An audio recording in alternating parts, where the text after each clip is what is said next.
All right, we're gonna tackle the scale. How my thinking leads to eating. Now, I have an entire video playlist on the scale. The scale is a big one. I mean, if we're talking about something for your lower brain to chatter about, the scale, the scale probably is number one or number two on the list. It is up there. And here's how it plays out for many, many, many people. They step on the scale and they either see progress and they eat, or they see no progress and they eat, and you think to yourself, why? Why am I doing this, right? Like, none of it makes any logical sense, right? I'm doing so good, my weight's trending down. Why am I rewarding myself by overeating food that doesn't serve me when my goal is to lose weight? And oh, I stepped on the scale and it's up. So I know what I'll do.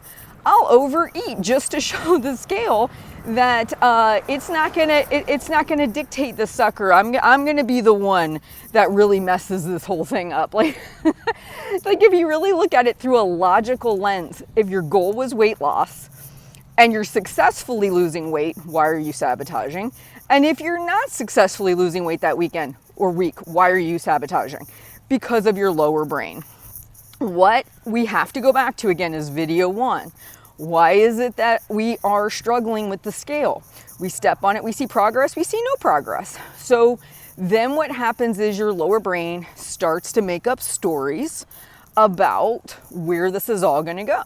It bases the future on your past, and it's looking for proof that you're going to fail at this, and it's trying to protect you from another failure. It's trying to protect you from the pain, the embarrassment, all those different things. So if you're making good progress, it will say maybe something to the effect of, oh, you're doing so great. You can have this extra whatever and celebrate this. You deserve it. And or it comes in when you're not losing weight. See, told you this time it wasn't going to work. You know what? We're not going to have to worry about doing this. We're just going to go eat what we want because the scale didn't give us what we worked so hard for, what we had deserved. Either way, these are stories. None of them are facts. Fact is, you stepped on the bathroom scale. Fact is, there was a number, right?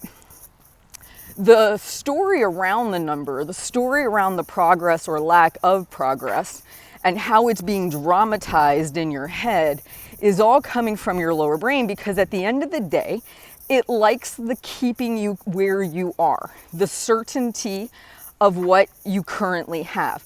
If things change dramatically, right, we can't know what that future looks like. It's a very scary and uncertain future. And its job is to keep you from feeling pain and discomfort. So it's sabotaging you now, avoiding the chance of all of those things changing, ultimately makes the lower brain at peace, right? It's like everything's good. You're not all excited. Nothing dramatic is happening. And so thus we are fine. So what you have to be aware of is you have various options here. One, you can keep using the scale. You can keep weighing in. But knowing that that lower brain more than likely is going to be sparked from whatever that scale says, whether it's positive, quote unquote, or negative, it doesn't matter.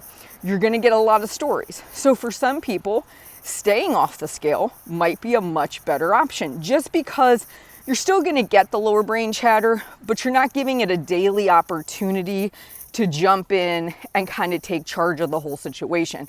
You're saying, you know what, my logical brain here, I want to make some serious progress. I've got my habits dialed in. I've got my calories dialed in. I know that I can make progress doing what I'm doing. So I'm going to choose to put the scale away. Maybe I weigh in once a week. Maybe I do it every other week. Maybe I do once a month. Totally my prerogative.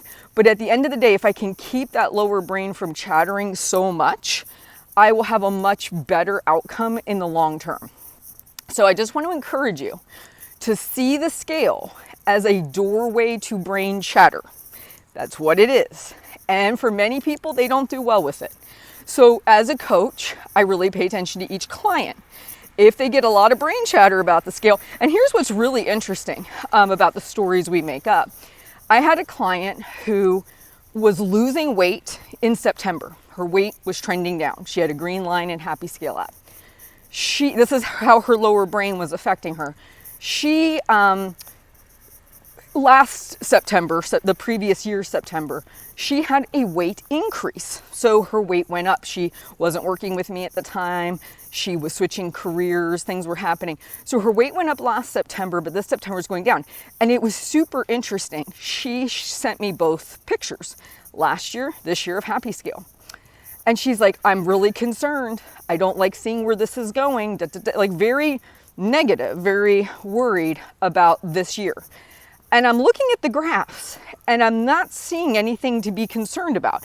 I mean, in 2020, her weight was going up in September, but in 2021, her weight was going down. After I actually spoke to her, it really made no logic. She even said, this makes no logical sense. I totally know it. She says it was just a feeling that I had, that I was panicking because I looked at my past year, saw what happened, and I started to make stories about what may happen this year with my weight, and I got scared. Now notice this, her actual data, hard facts, she was losing weight in September.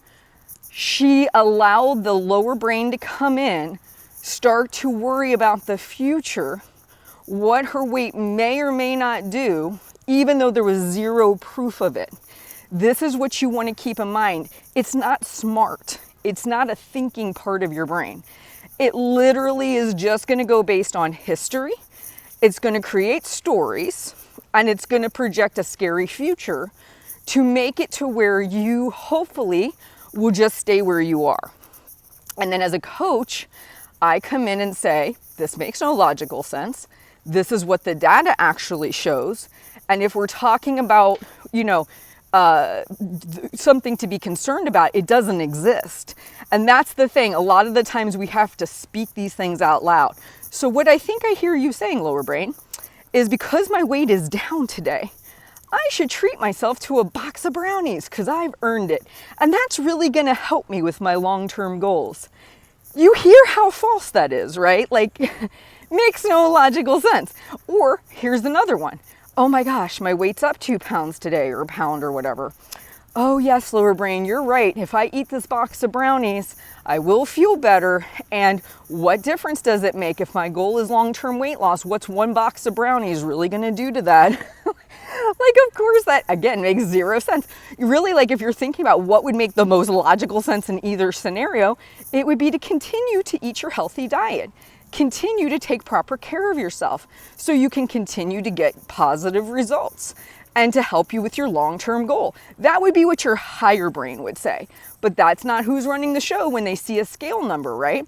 It's that lower brain who steps in. So I just want to encourage you to look at this through a slightly different lens with the scale.